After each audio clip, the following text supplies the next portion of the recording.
fleurs et lumière des dentelles. Il y avait cette petite fille merveilleuse, la 5e princesse Marianne. Personne ne pouvait détourner les yeux de son beau et radieux sourire, et quand elle parlait, tout le monde écoutait chacun de ses mots en retenant son souffle. Elle avait une apparence idéale et un bon caractère, ses yeux étaient couleur or, absolument tout le monde adorait ce petit miracle. Sa sœur avait les cheveux noirs corbeaux, et des yeux verts ternes. Les filles étaient très différentes, mais malgré cela, Ophélie chérissait beaucoup Mariana, car toutes leurs différences ne changeaient rien au fait qu'elles formaient une seule famille. Même si Ophélie était aussi une princesse, tout le monde la traitait toujours avec un certain dédain. Ils ne comprirent pas pourquoi ce corbeau harcelait la princesse Marianne. Même lorsque les gens comparaient la fille à une petite princesse et bavardaient, elle continuait à l'aimer de tout son cœur et de toute son âme. Cependant, tout cela appartenait au passé et a radicalement changé lorsqu'Ophélie a été accusée d'empoisonnement. Ophélie se souvient à quel point Marianne s'est réjouie de l'invitation de sa sœur et a profité du temps magnifique et des belles fleurs printanières. Ce serait triste d'admirer toute cette beauté seule.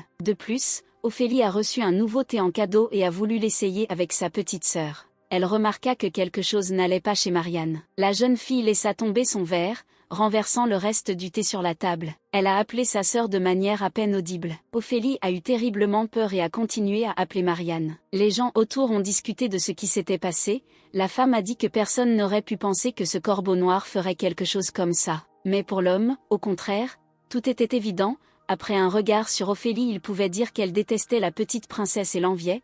L'ambiance entre ses filles était toujours morose. La femme considérait comme une honte pour tout l'empire que, malgré le fait que les filles soient des demi-sœurs, l'envie ait vaincu Ophélie. Ouvrant les yeux, Ophélie regarda autour d'elle et revint à la cruelle réalité. La jeune fille était assise au sous-sol, menottée, elle ne comprenait pas combien de temps elle avait dormi et il lui semblait que le temps s'écoulait complètement différemment dans cet endroit. Ophélie réalisa qu'elle avait terriblement faim. Elle était enfermée au secret dans un cachot, dans lequel aucun rayon de lumière ne pouvait pénétrer. Lorsqu'elle vit la nourriture posée sur le sol, elle fut très heureuse. Toute la nourriture qu'elle recevait consistait en un verre d'eau et un morceau de pain. Dans l'obscurité totale et une solitude féroce, elle n'avait d'autre choix que de traîner son existence insignifiante sur le sol froid de cette cellule, en attendant. Il n'y avait absolument aucune nouvelle de la famille et la jeune fille craignait de devoir passer le reste de sa vie dans cette cellule. Mais elle continuait à se consoler en pensant que la fausse accusation serait abandonnée. Elle était sûre qu'elle serait bientôt libérée. Assise sur le sol en béton, la jeune fille espérait que sa petite sœur allait bien. Les pensées d'Ophélia ont été interrompues par 2 gardes qui sont entrés dans la cellule de la jeune fille. Ils la conduisirent à travers les couloirs du château. Ophélie pouvait enfin revoir les rayons du soleil, qui lui avaient terriblement manqué. Elle appréciait le soleil, car il faisait si chaud et si beau. Remarquant cela, le garde a tiré la jeune fille en arrière. L'homme l'a jetée sans ménagement dans le couloir. Il l'a fait avec une telle force qu'Ophélie n'a pas pu se tenir debout. Elle entendit quelqu'un lui dire de relever la tête. Ce faisant, la jeune fille a vu ses proches devant elle. Devant Ophélia se trouvaient ses frères, sa sœur et son père. La jeune fille était très heureuse de les voir tous. Elle était perplexe que sa sœur bien-aimée, Marianne, ne soit pas avec eux. La petite fille regarda prudemment derrière le trône. En voyant sa sœur, Ophélie était soulagée. Elle était contente que la fille aille bien. Son frère aîné fut le premier à prendre la parole, traitant la princesse Ophélie de criminelle. Il avait l'intention de condamner la jeune fille pour la tentative de meurtre de Marianne, 5e princesse de l'Empire et d'Ambel. La jeune fille a été condamnée à mort. Au moment où son père annonçait le verdict, Ophélie remarqua la jubilation sur le visage de sa sœur bien-aimée. Le père a demandé à Ophélie si elle admettrait le crime qu'elle avait commis. Cependant, la jeune fille n'a rien répondu, car elle savait que ce qui s'était passé n'était absolument pas de sa faute. L'empereur Jules a qualifié son comportement de dégoûtant, car il lui semblait que la jeune fille faisait simplement semblant de ne pas comprendre ce qui se passait. Le père a déclaré que sa fille avait tenté de tuer sa propre sœur par jalousie. Elle a essayé de dire qu'elle n'avait rien fait de tel, mais sa gorge était nouée et elle ne lui permettait pas de dire un mot. La princesse Adriana attaqua la pauvre accusée et cria que l'empereur s'adressait à elle et qu'elle était obligée de lui répondre. Le petit prince Reli a insisté sur le fait qu'Ophélia savait quelle était sa faute et pensait qu'elle devait l'admettre immédiatement. La jeune fille a essayé d'expliquer à son frère que ce qui s'était passé n'était pas de sa faute. Mais le garçon n'a pas voulu écouter les excuses de sa sœur et a répété qu'elle devait admettre qu'elle avait tenté de tuer leur sœur Marianne. Ophélie ne cessait de répéter qu'elle n'était pas coupable et qu'elle n'avait jamais essayé de faire quoi que ce soit de mal à sa sœur. Cependant, le garçon a ordonné d'appeler un témoin. Une femme de chambre est apparue à la porte. Rebecca a salué la famille impériale, après quoi elle s'est présentée et leur a dit qu'elle servait dans le palais de la 4e princesse, et elle a dit qu'elle avait vu tout ce qui se passait de ses propres yeux. La servante a vu comment, Ce jour-là, alors que les princesses buvaient du thé, la princesse Ophélie avait versé de la poudre blanche dans le thé de sa sœur. Ophélie fut surprise par l'histoire de la jeune fille, car elle savait très bien qu'elle n'avait rien mis dans le verre de Marianne. Toute la famille a écouté l'histoire de la bonne, et elle a continué en disant qu'elle ne voyait ce qui se passait qu'avec une vision périphérique et qu'elle n'en trahissait pas la signification, puisqu'elle avait pris cette poudre pour du sucre. La servante ne pouvait même pas imaginer qu'il puisse s'agir d'un poison. Après que le témoin ait parlé, l'empereur a déclaré qu'Ophélie entendait désormais tout de ses propres oreilles. Et après une perquisition dans la chambre de la princesse, des restes de poison ont été découverts dans le placard. C'était le même poison que dans la coupe de Marianne. L'accusée a crié que cela ne pouvait pas arriver, car elle avait vu cette bouteille pour la première fois. Elle était prête à jurer le fait qu'elle n'ait jamais tenté de tuer la princesse Marianne. Elle se précipita vers le prince aîné Lakia, et elle le supplia de la croire, même si elle était déjà sûre qu'il était au courant. Des larmes sont apparues dans les yeux d'Ophélia, mais elle a continué à demander à son frère de la croire. Le prince se pencha vers sa sœur, et la jeune fille eut déjà le temps de penser qu'il la croyait. Et au lieu de lui faire confiance, elle a reçu une très forte gifle. Ophélie ne put retenir ses larmes, et elles coulèrent sur ses joues en un ruisseau. Saisissant de force sa sœur par le visage, le prince la traita de vile fille et lui dit qu'elle était devenue complètement folle d'envie. Le gars a dit à son père qu'il n'était plus nécessaire de l'écouter, car cette fille sans vergogne refusait de se repentir de son propre crime. Il pensait que cette fille méritait sa punition. En regardant sa famille, Ophélie pensait qu'elle ne voulait vraiment pas mourir de cette façon. Elle regarda sa petite sœur avec un appel à l'aide. Mais au lieu d'aider sa sœur aînée, elle fondit en larmes et dit à son père qu'elle avait peur. Les deux sœurs ont pleuré,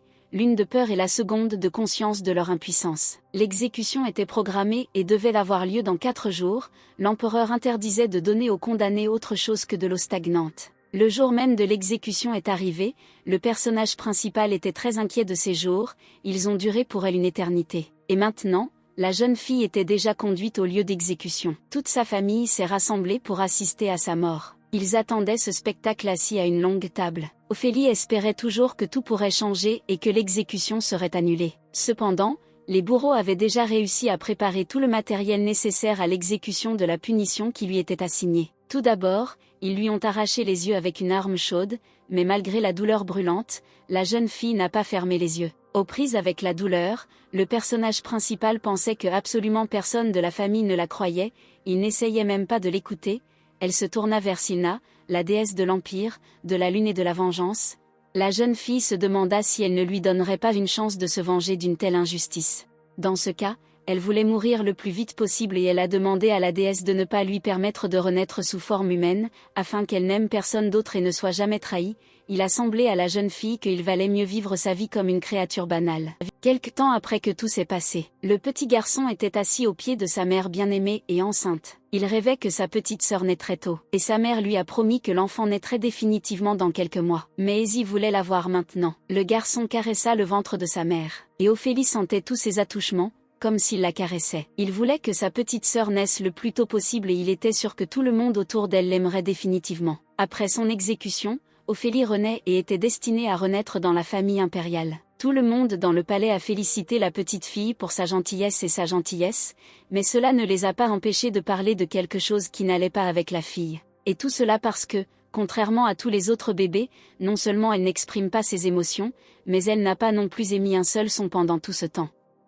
Sans parler de mots aussi simples que maman et papa. En fait, si elle le voulait, elle pourrait parler maintenant, mais pour une raison quelconque, elle avait peur de le faire. En voyant la lumière devant elle, elle se demanda s'ils étaient venus la consoler, puis les en remercia. Seul ce jeune enfant pouvait voir cette lumière, c'étaient les esprits qui accompagnaient la jeune fille depuis le jour même de sa renaissance. Ophélie renaît avec le don rare de voir les esprits de lumière, tout le monde appelle les gens comme ses sorciers. Cette capacité permet de voir les esprits comme des objets matériels, c'était tout à fait inutile, étant donné que la jeune fille n'avait aucune envie de vivre. Néanmoins, la communication avec eux a réconforté le bébé. Les esprits étaient sûrs qu'elle pouvait parler, la jeune fille était d'accord avec eux, disant qu'elle pouvait parler dès qu'elle le voulait. Cependant, se souvenant des derniers jours de sa vie antérieure, la jeune fille a déclaré qu'elle avait peur que personne ne la croie à nouveau ou que soudainement ses proches la trahissent à nouveau. Cependant, sa nouvelle maman prenait beaucoup soin d'elle, elle tendait les bras vers son bébé.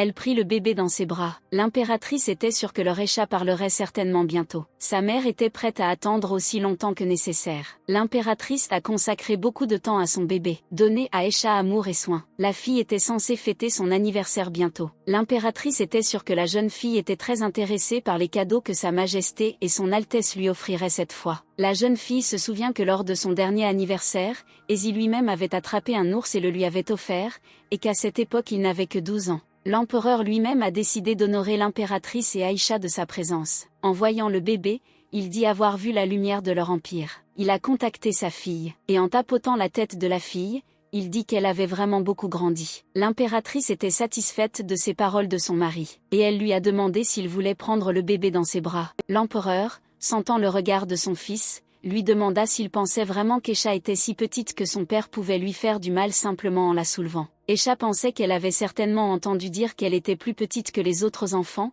mais cela ne voulait pas dire qu'elle était aussi fragile qu'une verrerie. L'impératrice a dit que c'était leur enfant et que chaque jour, ce bébé devenait en meilleure santé, et qu'elle aurait bientôt 1 an, donc tout était en ordre. L'empereur fut d'accord avec sa femme et, tendant les mains vers sa fille, l'appela auprès de lui. Prenant Aïcha dans ses bras, il l'appela sa fille bien-aimée. La jeune fille fut surprise d'entendre de telles paroles de la part de l'empereur, car dans sa vie antérieure, elle n'avait jamais entendu de telles choses de la part de ses parents. Puis il dit qu'il avait décidé d'organiser un banquet en l'honneur de l'anniversaire de sa fille.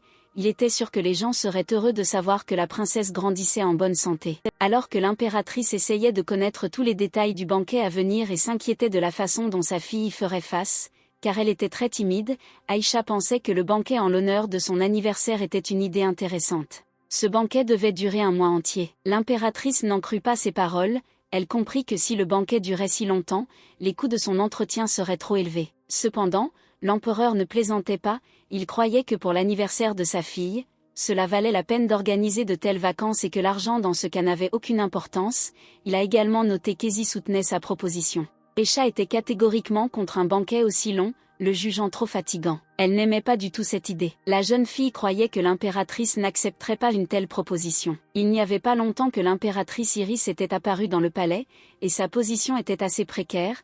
La défunte impératrice Téti avait une excellente lignée et son peuple était toujours dans l'enceinte du palais impérial. Considérant que la position d'un membre de la famille impériale qui n'hérite pas du trône est déterminée par des puissances étrangères, elle était très inquiète pour Aïcha. Mais un moyen fut trouvé pour renforcer son influence.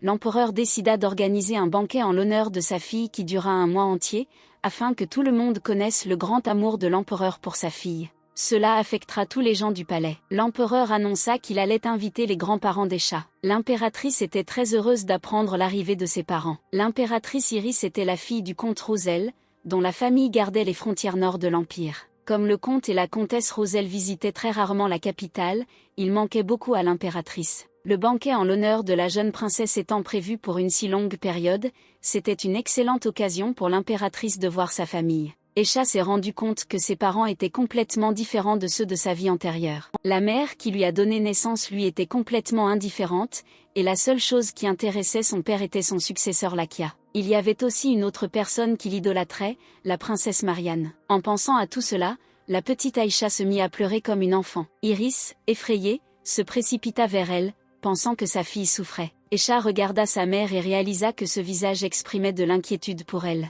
L'impératrice était heureuse que la jeune fille se soit calmée et supposait que tout était passé. Elle a dit que maman et papa seront toujours à ses côtés et ne laisseront jamais leur bébé se blesser. Tout le monde félicitera Aïcha pour son anniversaire. En regardant sa fille, l'impératrice vit qu'elle commençait à s'endormir. Tenant fermement le bébé contre elle, Iris lui souhaita de beaux rêves et commença à chanter une berceuse. La nuit est venue. Aïcha se réveilla et vit qu'il faisait déjà noir devant la fenêtre et réalisa qu'elle s'était endormie assez vite grâce à la berceuse chantée par sa mère. La petite fille détestait le noir. Elle appela les esprits et ils apparurent immédiatement devant elle. La jeune fille était sûre que s'ils n'avaient pas été à ses côtés, elle n'aurait pas pu vivre sa nouvelle vie. Les esprits commencèrent à tourner autour d'elle, comme pour essayer de montrer quelque chose à la jeune fille. Ils volèrent vers la fenêtre ouverte comme pour lui montrer quelque chose, mais Aïcha ne comprit pas ce qui se passait. La petite fille essayait de comprendre ce qu'ils voulaient lui montrer. Un grand homme blond apparut près de la fenêtre ouverte de la pièce de devant. Il regardait le bébé sans rien lui dire, et elle essaya de comprendre qui il était. Et alors il lui a parlé, lui disant qu'il s'avère qu'elle peut vraiment voir les esprits. Aïcha ne comprenait pas comment il avait découvert qu'elle pouvait voir les esprits, comment il était entré dans sa chambre et comment elle devait se comporter en général.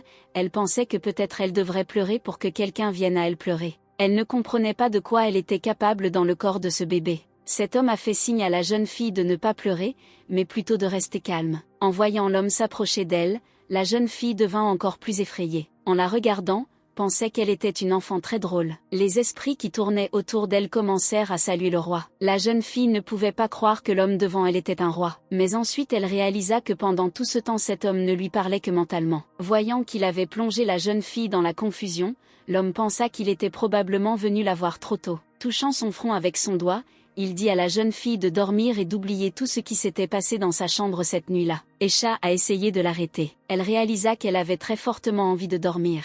Et encore une fois, elle tomba dans un profond sommeil de bébé. En se réveillant le matin, Aïcha a vu la nounou devant elle, lui souhaitant bonjour. La jeune fille a déclaré que le bébé avait très bien dormi toute la nuit et ne s'était jamais réveillé, après quoi elle a demandé si son Altesse avait bien dormi. Frottant ses yeux endormis, la petite fille essaya de se rappeler ce qui lui était arrivé hier. Elle pensait avoir vu la pleine lune, mais supposait que c'était peut-être parce qu'elle était fatiguée. Après tout, elle a récemment relevé un nouveau défi. L'impératrice commença lentement à lui apprendre à marcher. Auparavant, aucune activité ne l'intéressait. Elle pratique la marche avec une persévérance particulière. Le personnage principal avait l'impression de devenir plus libre à chaque pas. Pour l'instant, sa limite était de 3 pas. Aïcha est née petite et faible, tout comme l'impératrice, et il lui est donc très difficile de marcher, car ses jambes sont encore trop faibles. Son entourage a félicité le bébé pour chaque pas qu'il a réussi à faire. Elle a soutenu le bébé en disant que sa mère était à proximité et qu'elle n'avait qu'à essayer un peu et qu'elle finirait dans ses bras. Aïcha a vu l'impératrice,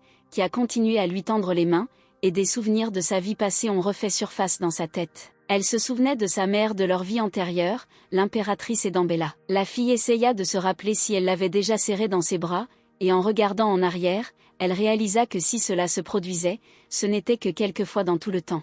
Elle disait toujours à sa petite fille qu'elle devait être très silencieuse. Un jour, assise sur le trône, elle a pris sa fille dans ses bras et l'a assise sur ses genoux. Maintenant la jeune fille a compris que ce n'était qu'une représentation politique de la famille forte et amicale qu'elle avait. Mais malgré les faux semblants, les mains chaleureuses et douces de sa mère la rendaient heureuse dans ces moments-là. Rejetant ses pensées du passé, elle réalisa qu'elle n'avait réussi à faire que 3 pas et que ses jambes tremblaient déjà de fatigue. Une des servantes a même demandé si leur petite princesse allait bien, mais la jeune fille était sûre que, malgré sa fatigue, cette fois elle pourrait aller plus loin. Elle devait juste essayer d'avancer. Les servantes et l'impératrice ont soutenu le bébé, disant qu'elle réussirait certainement et qu'elle y était presque. Maman a continué à l'appeler et la fille était sincèrement heureuse d'y être presque. Il lui en restait encore pas mal, mais elle se cogna le pied sur le tapis et tomba sur les fesses. Les servantes inquiètes se demandèrent si elle ne s'était pas blessée et continuèrent à soutenir la jeune fille, disant qu'elle avait presque réussi à arriver au bout. Le bébé a enfoui son visage dans le sol, ce qui a beaucoup effrayé tout le monde autour d'elle. Mais elle essayait juste de se remettre sur pied. En se levant, Aïcha entendit les exclamations enthousiastes de son entourage. La jeune fille était sûre qu'elle ne reculerait jamais et n'atteindrait jamais son objectif. Il lui restait encore très peu de temps avant son objectif le plus cher, à savoir les câlins de sa mère aimante. Elle pensait que si elle parvenait à rejoindre sa mère, elle serait peut-être serrée dans ses bras de tout son cœur. Le jour arriva où les parents de l'impératrice arrivèrent. Ils manquèrent tellement à Iris qu'elle se précipita tête baissée vers eux. Elle était terriblement heureuse de voir sa famille et ils ont remarqué à quel point leur fille était énergique. La mère croyait que l'impératrice se comportait toujours comme une enfant, mais disait que sa fille était devenue encore plus belle depuis leur dernière rencontre. Aïcha a regardé sa mère rencontrer ses grands-parents et ils ont demandé où était leur petite fille. La nounou a fait sortir la princesse et lui a dit qu'elle était également là. La duchesse a demandé la permission de prendre le bébé dans ses bras. En regardant les personnes âgées, elle a pensé qu'il s'agissait des parents de l'impératrice, qu'elle a vus pour la première fois de sa vie. La jeune fille pensait que tout le monde l'aimait parce qu'elle était si belle et charmante et cela lui semblait gênant, mais elle était d'accord avec tout le monde. Aïcha n'avait jamais vu sa mère parler autant, et son grand-père disait qu'elle ressemblait beaucoup à l'impératrice lorsqu'elle était enfant. En observant le comportement de l'impératrice et de ses parents, le personnage principal s'est rendu compte que pour des parents aimants, un enfant reste un enfant, quel que soit son âge. Iris s'intéressait à la façon dont ses parents se portaient ces derniers temps et à la façon dont les choses se passaient dans le Nord en général. En entendant parler du Nord, Esha pensa que l'impératrice parlait des Dambel, sa patrie dans une vie antérieure. Cependant, le comte suggéra d'entrer d'abord. L'impératrice était inquiète et, autour du thé, demanda à son père si quelque chose s'était passé dans leur pays natal. Mais il la rassurait en lui disant qu'il ne voulait tout simplement pas parler des Dambel à cause des oreilles supplémentaires. Après la signature de l'accord de paix, tout était calme et tranquille, mais ils étaient toujours en alerte. Le comte dit qu'il avait entendu d'étranges rumeurs. Il avait entendu dire qu'en l'honneur de l'anniversaire de sa petite-fille, Dambel allait envoyer un ambassadeur avec des cadeaux à un banquet à cette occasion et il se demandait si c'était vrai. L'impératrice a confirmé qu'il en était ainsi et ils ont promis de leur rendre visite cette fois-ci. Le personnage principal souhaitait savoir si la famille impériale viendrait en personne. Le comte trouvait louable qu'il veuille venir si loin pour féliciter sa petite-fille, mais il ne voulait pas du tout les voir. Ils discutèrent de l'arrivée de la famille royale et du fait que les choses n'allaient pas bien à Dambel. Ayant entendu dire que la famille royale elle-même viendrait, la jeune fille souhaitait savoir lequel des couples viendrait les voir. Réalisant que des proches de sa vie passée viendraient, Esha fondit en larmes. L'impératrice était inquiète et essayait de calmer sa fille, et le comte craignait que sa petite fille soit malade. La comtesse a frappé son mari au bras, disant que c'était parce qu'il parlait trop fort et que les enfants sont très sensibles à cet âge. L'impératrice était sûre qu'elle serait bientôt capable de calmer le bébé et elle commença à lui dire que tout allait bien et que le grand-père avait déjà reçu son ton. Le grand-père a demandé pardon à la petite fille pour son comportement et a suggéré que tout cela était à cause des Dambel. Le personnage principal pensait que tous les habitants des Dambel étaient terribles et à cette pensée, elle arrêta de pleurnicher. Le comte supposait que sa petite fille était ainsi d'accord avec lui et qu'elle, tout comme il n'aimait pas Dambel, l'impératrice était d'accord avec son hypothèse. Le personnage principal a pensé à quel point elle détestait toute la famille royale des Dambel. L'impératrice a laissé entendre que son bébé était de mauvaise humeur. Elle serra sa fille plus près d'elle et lui demanda ce qu'elle pouvait faire pour améliorer son humeur. Iris a suggéré qu'elle devrait peut-être donner des bonbons à cette petite fille. Et le personnage principal pensait qu'en se souvenant des Dambel, elle se sentait très triste. En fait, elle avait un peu honte. À ce moment, l'empereur et Ezy entrèrent dans la pièce et la mère demanda pourquoi ils étaient venus. L'empereur a déclaré qu'il voulait vraiment voir sa femme et sa fille bien-aimée. Et le garçon voulait voir Madame Iris et sa sœur bien-aimée. Iris les invita tous les deux à s'asseoir en premier, et ils se regardèrent, car leurs réponses concordaient malgré le fait qu'ils n'étaient pas du tout d'accord. Autour d'une tasse de thé, l'empereur a déclaré qu'il était heureux que tout se passe bien pour ses filles bien-aimées. Et Iris a répondu que tout cela était grâce à sa majesté. Grâce également à Ezy, elle était très heureuse qu'il adore sa petite sœur. Le garçon a dit qu'il ne pouvait en être autrement, car il est son frère aîné et il prendra toujours soin d'elle, car il a fait cette promesse. L'impératrice rit et dit qu'elle le croyait volontiers. La petite fille qui jouait avec lui pensait qu'il était en réalité son frère. Son frère lui a dit qu'il préparait un cadeau pour elle. Mais c'était une surprise et il ne pouvait donc pas dire de quoi il s'agirait exactement. Le personnage principal ne croyait pas que son frère puisse lui donner quelque chose, car dans sa vie antérieure, rien de tel ne lui était arrivé, malgré le fait qu'elle avait de nombreux frères et sœurs. Mais Ezy était sûre que cette fille apprécierait certainement cette surprise. Elle ne pouvait rien y faire et réalisa qu'elle devrait simplement attendre encore un peu. Tout le monde était étonné que le banquet d'anniversaire de la princesse dure un mois entier. Tout cela parce que la princesse Esha est très aimée. Les filles ont également discuté du fait que le prince Ezy apprécie également beaucoup sa sœur et lui a même récemment donné la peau d'un ours qu'il a tué.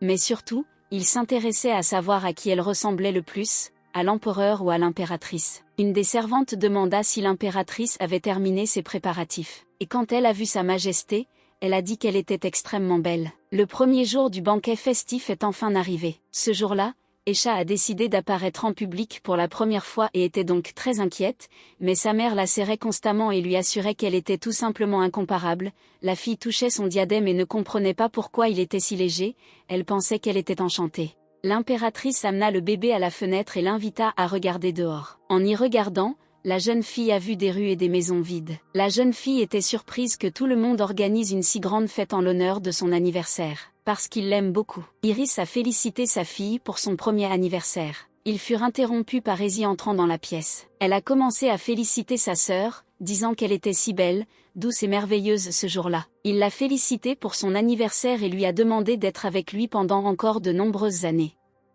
Le prince a demandé à Madame Iris la permission d'emmener Esha à la salle de banquet, elle a accepté, mais lui a demandé d'être prudent. Un merveilleux orchestre jouait au festival. De nombreuses personnes se sont rassemblées dans la salle des fêtes. Ils respirèrent et se rendirent tous ensemble à la salle de banquet. La jeune fille se pressa contre la poitrine de son frère aîné, elle était sûre que tout irait bien, mais ce moment lui paraissait quand même gênant. Ezi a demandé à Aisha de sourire au moins un peu. Il voulait qu'elle soit la plus heureuse ce jour-là, l'impératrice qui les regardait était heureuse que les enfants s'entendent si bien. C'est précisément pour cela que ce banquet fut organisé, le garçon était sûr que le rire pourrait dissiper ses inquiétudes et l'invita à rire avec lui. Le bébé sourit et pensa qu'elle serait capable de le faire et qu'elle ne devrait pas être nerveuse. Lorsqu'ils entrèrent dans la salle de banquet, ils furent tous les trois présentés et demandèrent aux invités de saluer la famille impériale. Aisha a continué à serrer fermement son frère. L'empereur sortit à la rencontre de sa famille. En s'approchant d'eux, il leur dit que tout était enfin assemblé. Il a remercié tout le monde d'avoir illuminé le banquet du premier anniversaire de sa fille. Ils ont organisé ce banquet, qui durerait un mois entier, pour que tous les invités s'amusent. Il souhaitait également féliciter sa fille pour son premier anniversaire. Tous les invités ont crié leurs félicitations à l'unisson. Il y avait un homme étrange caché dans la foule, comme s'il cachait son visage aux autres. Le reste des invités s'amusait et bavardait. L'une des filles espérait pouvoir regarder la princesse de plus près après que la famille impériale soit descendue vers les invités. Le deuxième invité ne pouvait pas non plus attendre. Et puis ils remarquèrent que la famille s'était déjà dirigée vers les invités et commencèrent à regarder la petite princesse. Ils comparaient cette petite fille à un ange. Les invités sont tout simplement tombés amoureux d'elle et de la façon dont le prince héritier lui-même portait sa petite sœur. Il leur semblait qu'il n'y avait rien de plus beau que cet ange. Aisha se sentait mal à l'aise parce qu'il y avait trop de monde autour. L'empereur tendit les mains vers sa fille et voulut la prendre à son fils. Assis dans les bras de son frère, ne comprenait pas pourquoi il ne la confiait pas à son père. Ezi a déclaré qu'Aisha était en fait sa sœur, mais après que l'empereur lui a rappelé qu'elle était aussi sa fille, le garçon a été forcé de la remettre à son père. Aisha pensait que récemment, son père avait dit qu'il ne la serrerait pas dans ses bras de peur de blesser son bébé. La cérémonie s'est bien déroulée et l'eau bénite du temple de la lumière a été aspergée sur la tête de la petite princesse. Il semblait à la jeune fille que le pouvoir divin de la lumière et son âme s'entendaient bien. Des aristocrates de toute classe formèrent une longue file pour présenter leurs précieux cadeaux à la petite princesse. Ils admiraient tous la petite Aisha. Ainsi, le tour devait revenir à chaque invité. Cependant, il y avait trop de représentants de l'aristocratie de la capitale et le bébé parvenait à se fatiguer et à vouloir dormir.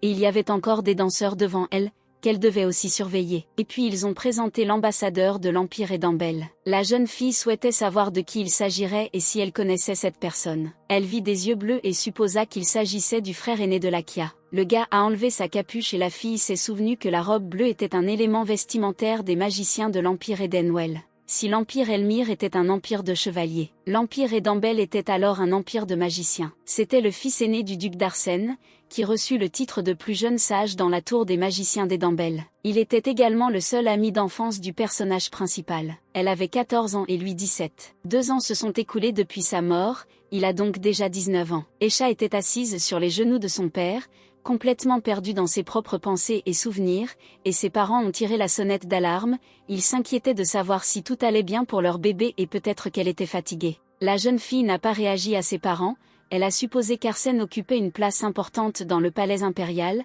puisque c'était lui qui était censé lui offrir un cadeau. Aisha a commencé à se calmer, disant qu'elle ne devrait pas pleurer ni être bouleversée, et qu'elle avait besoin de se calmer. L'envoyé a demandé la permission de féliciter la princesse pour son premier anniversaire et a rapporté qu'en l'honneur de cette fête, une pierre magique avait été créée spécialement pour elle dans leur empire. Cette pierre combinait des sorts magiques et l'élément eau, afin que son propriétaire soit totalement en sécurité. Cependant, pour le personnage principal, le plus important était que ce type se porte bien. La personne suivante souhaitant féliciter la princesse était le prince héritier Ezi, qui était également son frère. La petite fille pensait qu'il allait lui faire la même surprise promise. Il a embrassé la petite main du bébé et l'a félicité pour son premier anniversaire. L'empereur l'interrompit en disant qu'il avait compris depuis longtemps ce que son fils voulait faire et exprima son hypothèse à ce sujet. Il pensait que le garçon voulait faire un vœu de chevalerie à Aisha. Le prince ne l'a pas nié et a déclaré que c'était exactement ce qu'il allait faire. La petite fille ne s'attendait certainement pas à une telle action de la part de son frère, il ne comprenait pas ce que signifiait ce vœu chevaleresque. Dans l'Empire Elmire, il y a un serment éternel, car cet empire est un empire de chevaliers. En prêtant ce serment, le chevalier s'engage à protéger un seul maître. Défendez non seulement les croyances et l'honneur du maître, mais consacrez également toute votre vie à le servir. Le personnage principal ne comprenait pas pourquoi son frère avait décidé de lui prêter allégeance. Elle était confuse et Izzy avait peur que quelque chose soit arrivé à sa sœur. Et la petite fille ne savait pas quand le cœur de ses proches changerait et qu'elle serait à nouveau trahie. Dans cette vie, elle cherchait un piège partout. Alors elle a décidé de pleurer. Mais le frère lui tendit la main et commença à calmer sa sœur bien-aimée. Il lui a répété ce qu'il avait déjà dit plus d'une fois, quoi qu'il arrive, il sera toujours prêt à lui venir en aide et à la protéger. Elle était son miracle, son désir et tout simplement son tout, il tentera de devenir plus fort dans le futur afin d'être son soutien. Il a demandé à sa sœur de le croire. Pendant tout ce temps, il continua à tenir sa petite main dans ses mains. Esha pensait à quel point son frère aîné était idiot. L'empereur prit l'épée apportée par Izzy et dit qu'ils acceptaient son serment. Il a demandé si le garçon était prêt à consacrer la gloire, le destin et le pouvoir à sa sœur. Izzy a juré qu'il lui donnerait tout. Tous les invités présents ont commencé à applaudir un cadeau si généreux de la part de l'héritier du trône. La foule se mit à applaudir, appelant alternativement les noms du prince et de la princesse. La petite princesse pensait que ce serait peut-être la fin de ses échecs. La tendresse de l'empereur, les soins de sa mère et le sourire d'Izzy, la jeune fille pensa que grâce à tout cela elle pourrait peut-être être heureuse. L'empereur et l'impératrice annoncèrent que leur fille devait maintenant se coucher pour se reposer. Izzy voulait emmener sa sœur dans sa chambre et lui demanda la permission de le faire. Il a suggéré qu'Esha serait ennuyée si elle ne voyait pas de feu d'artifice, car elle n'en avait jamais vu auparavant, et la jeune fille s'est souvenue que la nounou lui avait dit qu'il devrait y avoir beaucoup de feux d'artifice le jour de son anniversaire. L'empereur était d'accord avec son fils et lui dit qu'en fait la soirée n'était pas encore terminée, après quoi Iris suggéra de coucher le bébé après le feu d'artifice. Izzy a joyeusement attrapé sa sœur et l'a portée jusqu'au balcon, il a dit qu'il n'y aurait personne là-bas, mais que la vue sur le spectacle serait très bonne. Portant sa sœur, il lui a demandé si c'était la première fois qu'elle voyait des feux d'artifice. Le frère a commencé à lui décrire à quoi ressemblent les feux d'artifice, il a dit qu'il y aurait d'abord un boom au sol, puis dans le ciel, et qu'ensuite elle verrait de nombreuses belles lumières. Et pour éviter que les oreilles de sa sœur ne se blessent, le magicien va tenter de rendre le lancement du feu d'artifice plus silencieux. Il avait déjà vu ce miracle plus d'une fois et pouvait donc affirmer avec certitude qu'il était en fait très beau.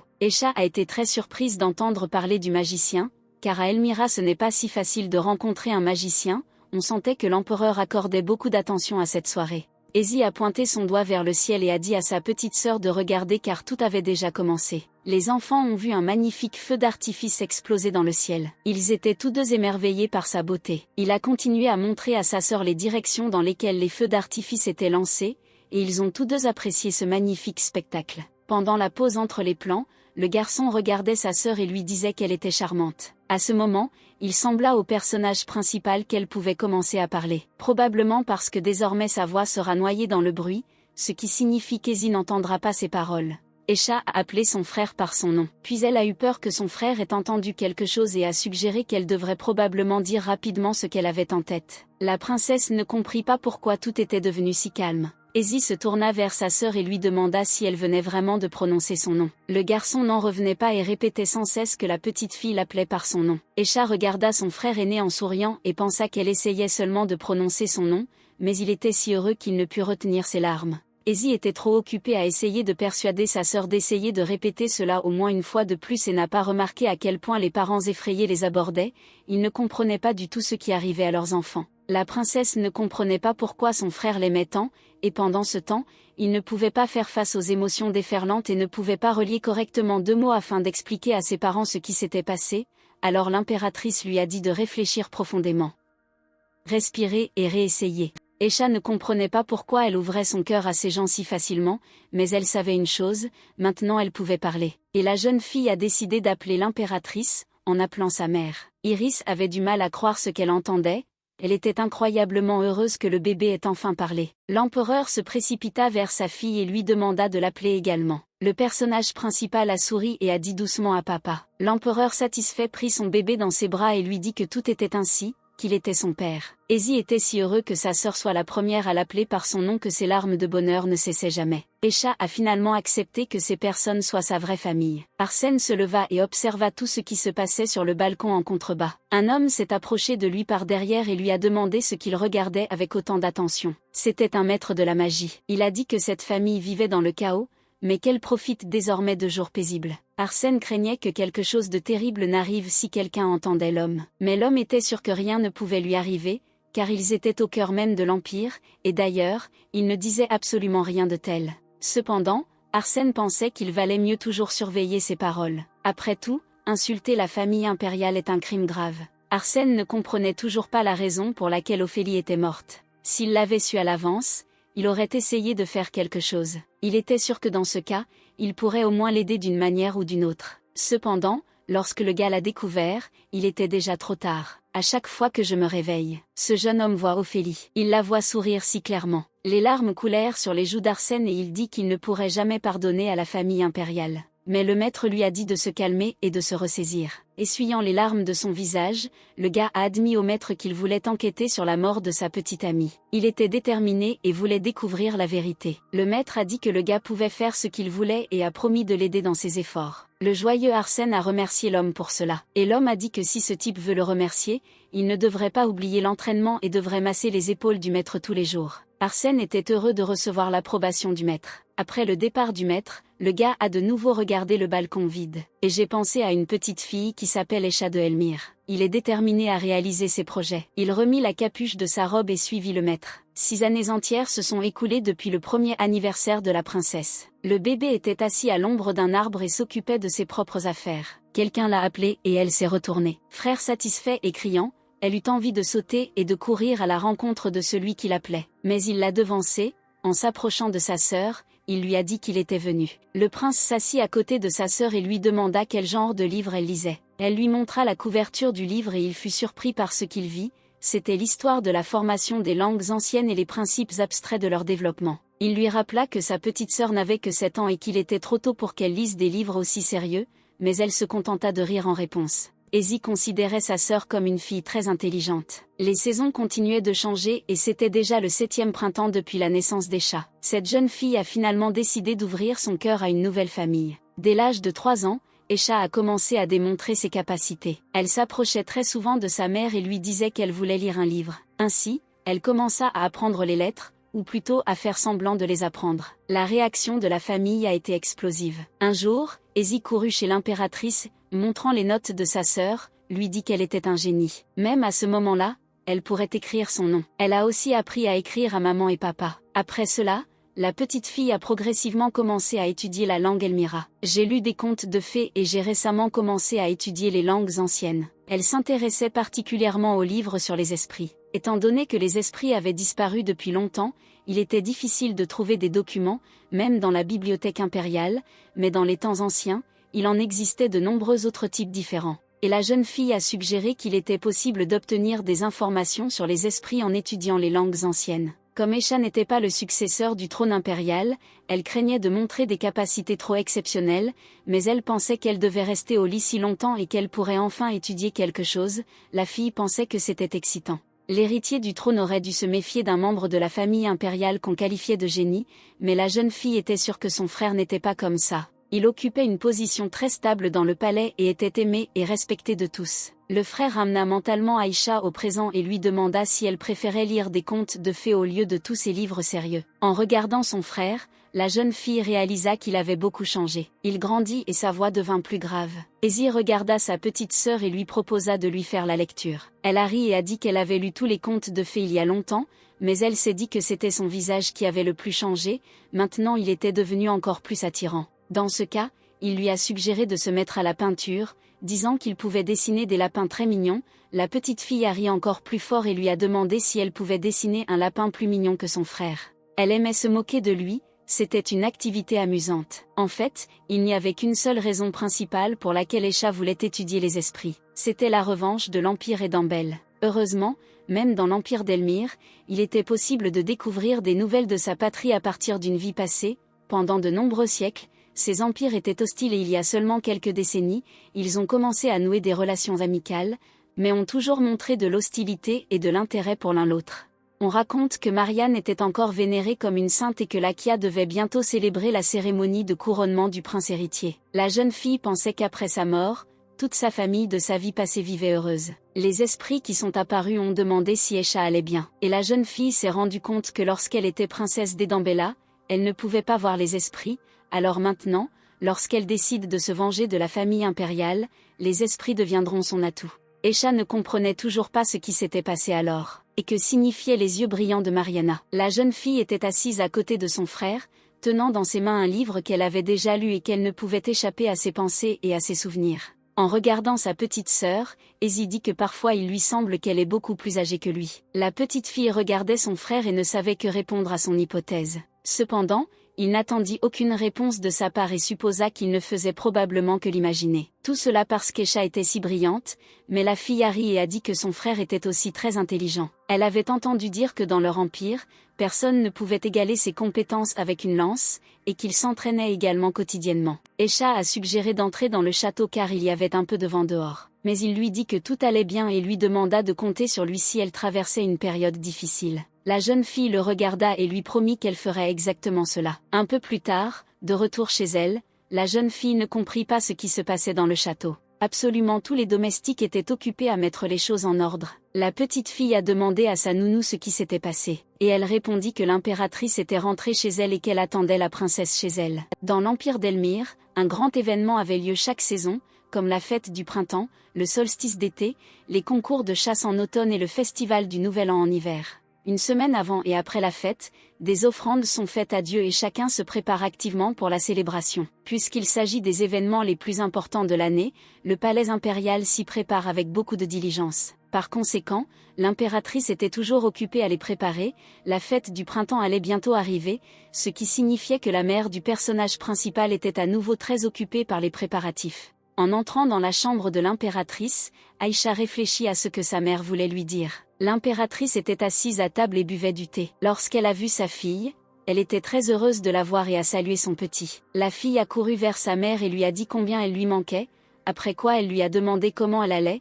L'impératrice a dit qu'il était également très difficile pour elle de ne pas voir sa fille bien-aimée pendant 3 jours entiers et a dit à sa fille de « asseyez-vous à côté d'elle ». Le personnage principal s'intéressait à la façon dont se déroulaient les préparatifs de la fête du printemps. Iris a dit que tout était comme d'habitude, mais qu'il y avait un problème, les gens s'ennuyaient à force de voir la même chose encore et encore. Elle aimerait vraiment ajouter quelque chose de nouveau à cet événement, mais absolument rien d'utile ne lui est venu à l'esprit. Mais il y avait quelque chose de plus important, l'impératrice a demandé à sa fille si elle se souvenait du scientifique Alomin, venu la dernière fois. La jeune fille, bien sûr, se souvenait de lui, car il était professeur à l'Académie impériale. La jeune fille a suggéré que certains problèmes auraient pu survenir lors de la détermination de son niveau de connaissance et qu'il aurait peut-être fallu faire quelques erreurs supplémentaires. Maman lui a dit que le scientifique avait répété à plusieurs reprises qu'Esha avait de très bonnes capacités. Il l'a même qualifié de génie qui naît une fois toutes les quelques décennies. La fille a voulu en rire en disant qu'être un tel génie est très pénible, mais elle a ensuite pensé qu'elle aurait dû répondre un peu plus doucement à sa mère.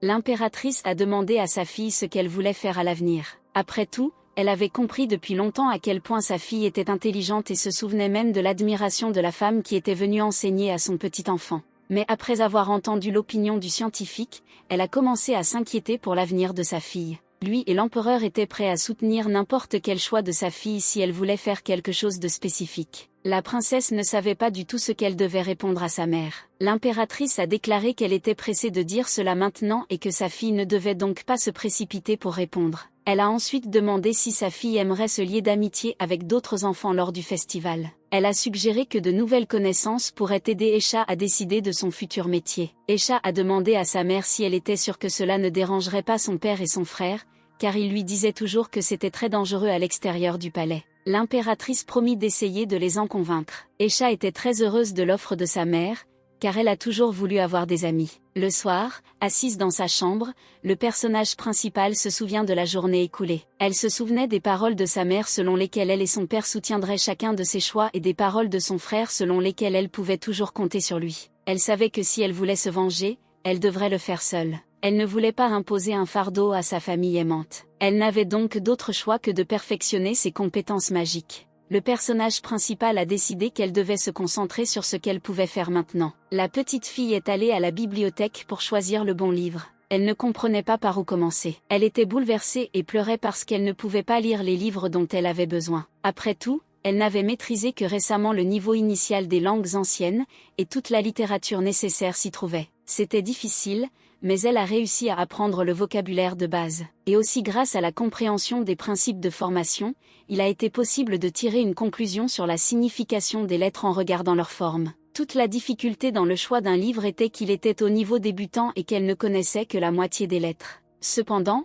bien qu'il s'agisse de la bibliothèque impériale, où étaient rassemblés tous les livres de l'Empire, il y avait très peu de livres sur les langues anciennes et ils étaient tous anciens. La jeune fille n'était pas sûre que dans cette bibliothèque il y ait au moins un livre qui lui convienne. Tout à fait par hasard, son regard se pose sur un livre sur l'histoire des parfums. Elle réalisa que si elle étudiait ce livre, elle pourrait en apprendre beaucoup plus sur les esprits. Les esprits qu'elle voyait habituellement étaient également satisfaits de sa découverte. La jeune fille était sûre qu'elle devait lire ce livre le plus tôt possible, mais les esprits ont commencé à l'appeler. Ils lui montrèrent un autre livre qui se trouvait sur l'étagère. Mais elle ne comprenait pas pourquoi ils le lui montraient et lui demandaient si ce livre parlait de magie. Et ils ont continué à insister pour que la jeune fille lise ce livre. Aïcha ne savait pas si cela dépendait directement de ses capacités, mais jusqu'à présent elle ne pouvait échanger que quelques mots avec les esprits, encore moins engager un dialogue constructif avec eux. Mais s'ils insistaient autant, il devait y avoir une raison à cela. Elle prit le deuxième livre et décida de lire les 2 livres qu'elle avait trouvés. La jeune fille marchait dans le couloir lorsqu'elle entendit quelqu'un l'appeler. En se retournant, elle aperçut son frère. Il lui a demandé ce qu'elle faisait là. Ayant caché les livres, la jeune fille ne savait pas quoi répondre à Izzy. Après avoir regardé attentivement, il remarqua néanmoins l'un des livres. Mais elle lui dit que c'était un livre pour apprendre les langues anciennes. Elle a pensé que c'était une bonne idée d'apprendre des langues anciennes et a donc décidé de l'essayer. Le prince écouta très attentivement sa sœur. Après quoi il a dit qu'il avait entendu parler de l'arrivée d'un scientifique qui disait qu'Aïcha était très intelligente, donc le prince était très fier de sa petite sœur. Il lui semblait que maîtresse Iris réfléchissait sérieusement à son avenir,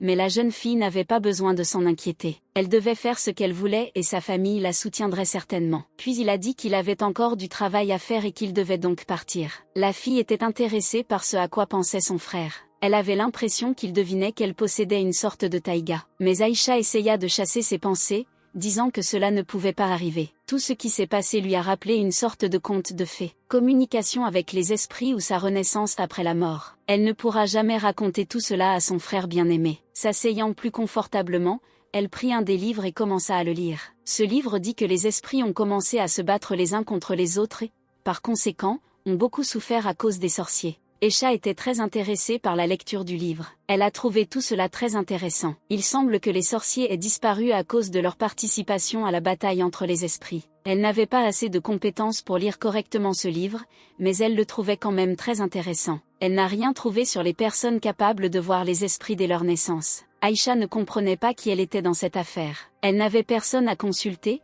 donc elle ne savait pas quoi faire de cette capacité. Tout à fait par hasard, elle a vu un sort pour invoquer des esprits. Elle était heureuse d'avoir enfin trouvé quelque chose. Pour invoquer un esprit, il fallait avant tout du mana et de l'âme. Si les 2 conditions étaient remplies, alors la chose la plus importante était le contact pour invoquer l'esprit. C'est un contact magique qui existe depuis l'Antiquité et qui a la capacité de relier les esprits à ce monde. Aïcha fut très bouleversée lorsqu'elle réalisa que ce livre ne couvrait pas l'invocation détaillée de l'esprit. Si le lecteur voulait appeler les esprits, il devait alors acheter un livre spécial. Aïcha était en colère et a jeté le livre de côté, pensant que les écrivains se moquaient d'elle. Elle reprit le livre et pensa qu'il était impossible qu'il n'y ait rien dedans en rapport avec l'invocation des esprits.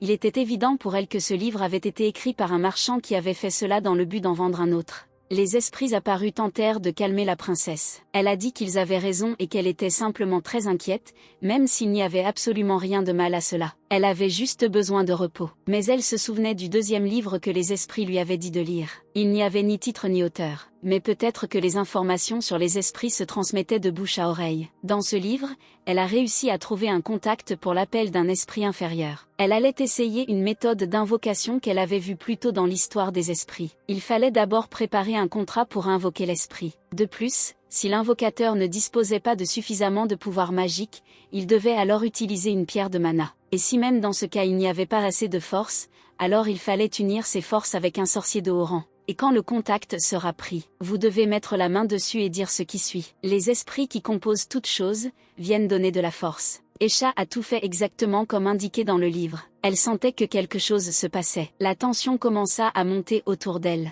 qui s'est rassemblée en une boule lumineuse. Le personnage principal n'en croyait pas ses yeux. Devant elle se trouvait un véritable esprit. Il s'est présenté en disant qu'il s'appelait Yug, puis il a déclaré qu'il avait été convoqué. Cette voix semblait familière à Esha. Elle se souvint que c'était la même voix avec laquelle les esprits communiquaient habituellement avec elle. L'esprit demanda cordialement si le personnage principal avait terminé son contact avec lui. Satisfaite, Esha a répondu oui. Yug s'est envolé vers le personnage principal, pour l'embrasser sur le front. Puis un autre esprit apparut devant Esha. Il salua la jeune fille en l'appelant maîtresse. Cet esprit joyeux était Ru, elle était un esprit de lumière de classe inférieure. Esha regarda l'esprit et demanda avec surprise si Ru pouvait vraiment changer son apparence. Ru a déclaré qu'après avoir conclu un contrat, les esprits reçoivent une coquille plus adaptée à ce monde. Esha a enfin vu à quoi ressemblait sa chère amie, qui était avec elle depuis son enfance. La jeune fille ne pouvait pas croire qu'il était possible d'invoquer un esprit aussi facilement. Et puis Ru a dit que conclure un contrat avec un esprit n'est pas si facile. Il existait un lien très étroit entre Ru et Esha,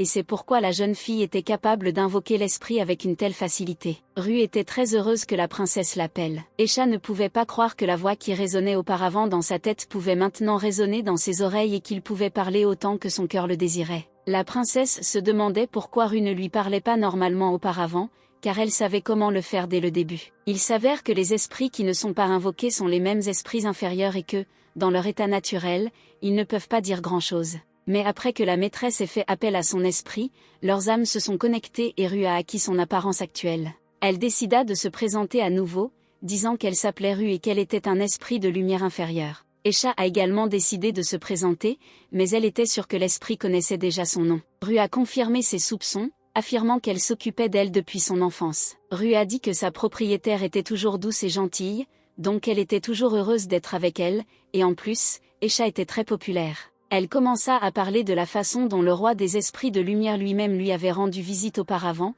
mais décida qu'il valait mieux garder le silence. Esha a demandé si Ru avait vraiment dit qu'elle était célèbre. Elle s'intéressait également à qui était ce roi des esprits de lumière. Ro ne savait pas quoi dire à sa maîtresse, alors elle se mit à bégayer. Mais ensuite, elle a quand même dit que tout cela était dû au fait qu'Esha est la seule dans ce monde à pouvoir voir les esprits avec lesquels elle n'a pas conclu de contrat. L'esprit souriant a ajouté que si quelque chose, alors elle n'en sait rien. Esha attrapa l'esprit et commença à le secouer, lui demandant si c'était vrai. Maintenant que les sorciers sont rares, Esha elle-même réalisa que son talent était spécial. Mais il s'avère qu'elle était la seule au monde à pouvoir voir les esprits sans contrat.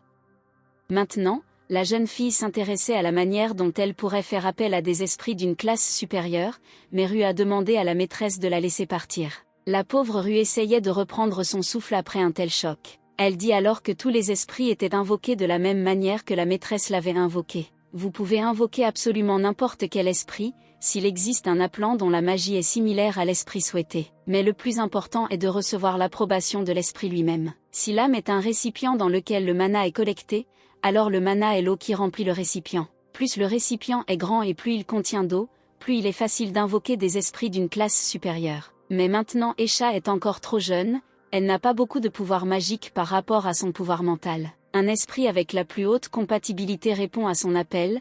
La jeune fille avait un lien étroit avec les esprits de la lumière et c'est pourquoi Ru est apparue. L'esprit espérait qu'elle avait expliqué suffisamment en détail pour que l'hôtesse comprenne ce qu'elle voulait dire. Ru a vu les biscuits posés sur la table et a demandé à la fille la permission de les manger. Esha, bien sûr, lui a permis de manger ses biscuits et lui a proposé de lui servir du thé. Maintenant, le personnage principal s'intéressait à la manière dont elle pourrait augmenter son pouvoir magique. Ru répondit en disant que si son invocation spirituelle était active pendant une longue période, alors son pouvoir magique et celui de son âme augmenteraient progressivement. Ru a également décidé de raconter comment s'appellent les esprits de lumière des différentes classes et n'a pas oublié le roi des esprits nommé Rumina, auquel Esha a interrompu son histoire, demandant si ce n'était pas le nom du dieu de la lumière. La première divinité la plus vénérée à Elmira est le dieu de la lumière Rumina, il est aussi le dieu qui apporte la victoire et la gloire. Mais il était aussi le dieu qui apporta la première lumière, car aucun être vivant ne pouvait survivre sans lumière. Même la fête du printemps est organisée en l'honneur du dieu de la lumière afin de lui offrir des prières. L'esprit a demandé si c'était ainsi qu'il l'appelait maintenant,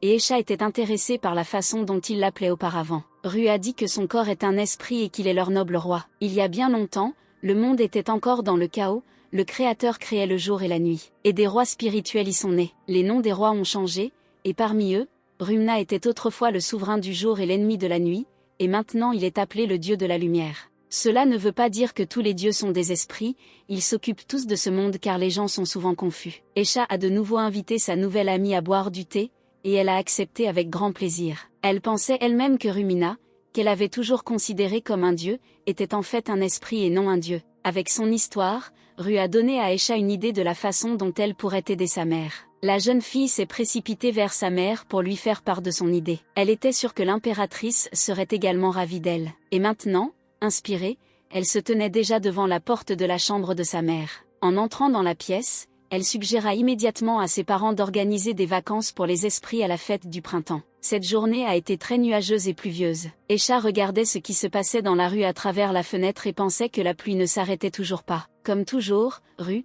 qui dévorait des biscuits, dit qu'il lui semblait que la pluie ne s'était pas arrêtée depuis son apparition au palais sous sa nouvelle apparence. Aisha trouvait très mignon la façon dont ce petit esprit mangeait des biscuits. Depuis qu'elle avait entendu parler du roi des esprits, le jour où Ru était apparue, elle préparait chaque jour la fête du printemps lorsqu'elle était au palais. Heureusement, l'impératrice a beaucoup aimé le plan élaboré par sa fille. Le père a également félicité la petite fille pour ses efforts et lui a tapoté la tête. Avec le soutien de ses parents, aurait donc dû se réaliser sans problème. Ru était également heureux de l'ouverture du festival. C'était avant tout pour les esprits et donc le roi des esprits devrait également l'apprécier. Les gens avaient besoin d'en apprendre davantage sur les esprits. Aisha s'est intéressée à ce qu'était le roi des esprits et elle a interrogé son petit esprit à ce sujet. Et elle a dit qu'il était très fort, beau et très cool. Il est connu comme la plus belle parmi les créatures générées par le Créateur. En apparence il ressemble à un homme humain, mais il est incomparablement beau. Son visage était impossible à oublier, il avait des cheveux et des yeux dorés de la même couleur, remplis de lumière. Aisha a posé des questions sur les cheveux et les yeux dorés. Elle pensait que cette description lui semblait familière. Cependant, elle décida de mettre ses pensées de côté, pensant qu'elle ne pourrait rencontrer le roi des esprits nulle part. Pendant ce temps, Ro attrapa le cupcake, disant que c'était maintenant son tour. Et la jeune fille se demandait si elle pouvait appeler le roi des esprits lui-même. Ru fut tellement surprise par cette question qu'elle arrêta même de manger. Elle a dit qu'il n'y avait pas une seule personne dans ce monde qui puisse invoquer le roi des esprits. La jeune fille était bouleversée et se demandait si tout cela était dû à la magie. Les gens ne peuvent pas avoir un tel pouvoir magique pour invoquer le roi des esprits. Comme Ru l'a déjà dit, l'âme est un récipient, et la magie est l'eau qu'elle contient.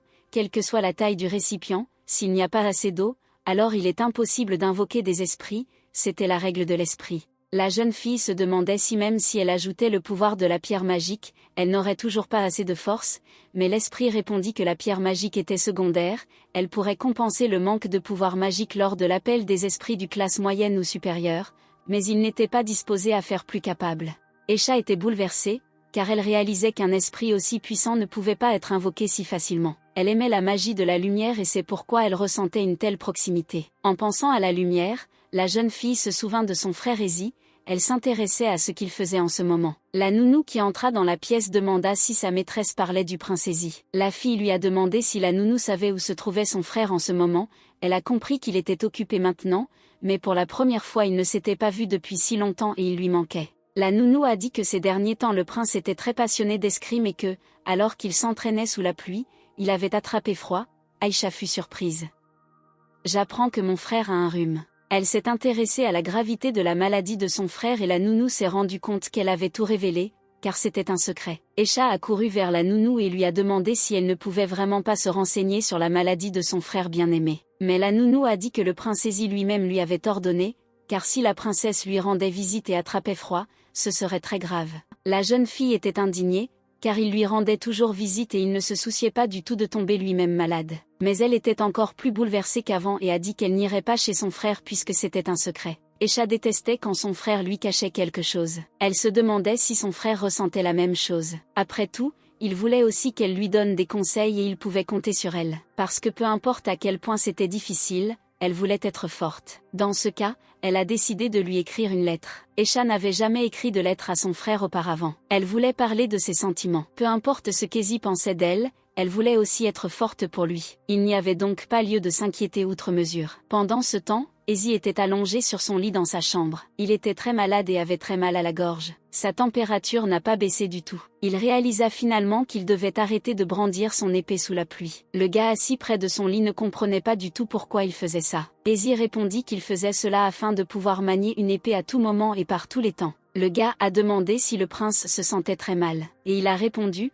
n'est-ce pas perceptible de sa part? Le serviteur lui demanda de ne pas l'inquiéter, mais Ezi lui demanda de se taire. Il se demandait pourquoi, parmi tous les chevaliers, c'était lui qui était venu. Ce type s'appelait Vion, c'était un chevalier et le fils d'un noble de haut rang. Le gars a décidé de répondre à la question du prince et a suggéré qu'il était simplement le seul à pouvoir le tolérer. Vion a condamné le prince, car aucune personne censée ne s'entraînerait sous la pluie, et Ezi n'avait rien à répondre à cela. Il était sûr qu'il devait faire ça, parce que le prince était censé être meilleur que tout le monde, mais le gars lui a demandé de ne plus refaire ça. Ezi pensait que quiconque les verrait penserait que ce type était plus âgé que lui, mais leur conversation fut interrompue par un domestique, disant qu'ils étaient venus le voir. Le prince était indigné car il avait interdit toute visite pour cause de maladie. Le serviteur a dit qu'il s'agissait d'une servante du palais de la princesse Escha. Le gars a dit qu'il pourrait lui demander de revenir une autre fois, mais le prince ordonna de la laisser entrer. La servante qui entra salua le prince et se présenta en disant qu'elle s'appelait Léna et qu'elle était servante dans le palais de la princesse Escha.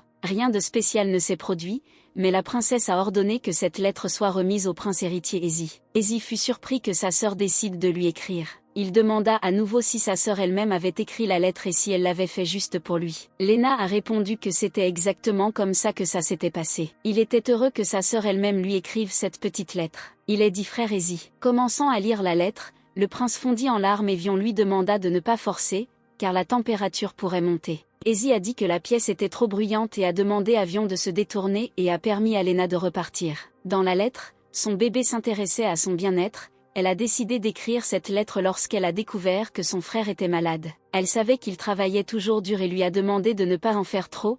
Elle a écrit qu'elle était très bouleversée quand elle a entendu parler de sa maladie par quelqu'un d'autre. Après avoir lu cela, il s'est excusé mentalement auprès d'elle, parce qu'il ne voulait tout simplement pas d'elle. Et j'étais inquiet pour lui. Elle a écrit à quel point il lui était cher et à quel point elle était heureuse d'être sa petite sœur. Il était toujours à ses côtés et elle ne pouvait donc même pas penser qu'elle serait si seule sans lui. Elle voulait voir rapidement son cher frère à la fête du printemps. Elle allait prier pour sa santé. Ezi pensait que, étant dans une position plus forte que quiconque, il devait faire de son mieux pour gouverner l'aristocratie avec sagesse. Il devait devenir aussi fort qu'Escha est intelligente et étonnante, il devait devenir encore plus puissant. C'est la seule façon pour lui de la protéger. Le prince savait qu'Escha lui cachait quelque chose, un secret qu'elle ne pouvait pas révéler. Il fut triste quand il la vit cacher un livre dans la bibliothèque. Mais il lui fallait une bonne raison pour ne pas tout lui dire. Le mieux qu'il pouvait faire était de lui faire confiance et de la soutenir. Par conséquent, il était prêt à réduire en poussière tous ceux qui faisaient souffrir sa sœur, et Vion lui a demandé de se calmer, car il pourrait à nouveau tomber malade à cause du surmenage. Ezi a demandé au majordome de lui apporter du papier et un stylo. Le chevalier fut surpris que le prince demande du papier et un stylo. Et Ezi a demandé s'il ne devait pas répondre s'il recevait la lettre. Il s'assit et commença à écrire une réponse à sa sœur bien-aimée. Vion s'assit et regarda le prince écrire une lettre de réponse. Il se demandait si cet homme aimait vraiment autant sa sœur. Il n'avait pas de frère, donc il ne pouvait pas pleinement comprendre ce sentiment. Dans tout son entourage, il ne ressentait cela pour personne. Mais grâce à ce sentiment, le prince a réussi à devenir une telle personne. Après la mort de l'impératrice Téti, il ressemblait à une bête sauvage. Le garçon était très inquiet de cette perte. Sans l'impératrice Iris et la princesse Escha, cela ne serait peut-être pas arrivé. Il aimerait lui parler un jour. Le jour est venu où le festival commence. La nounou a dit que le bel arc-en-ciel de ce jour était un signe spécial. Elle demanda si la princesse avait reçu une lettre du prince héritier. La jeune fille, gênée, répondit qu'elle l'avait reçu. Escha est parti en bateau avec son frère et il lui a dit que les noms de ses parents signifiaient lion et fleur d'iris. Et le nom de la princesse signifiait oiseau blanc. Sa mère l'a vu en rêve lorsqu'elle était enceinte. Escha a suggéré que lorsque sa mère était enceinte d'Ezi, elle avait vu un arc-en-ciel dans ses rêves, car en elmyrien son nom signifiait arc-en-ciel. Mais il a répondu que son père et sa mère lui avaient donné son nom, espérant qu'il surmonterait toutes les difficultés à l'avenir. Tout comme un arc-en-ciel qui apparaît après la pluie.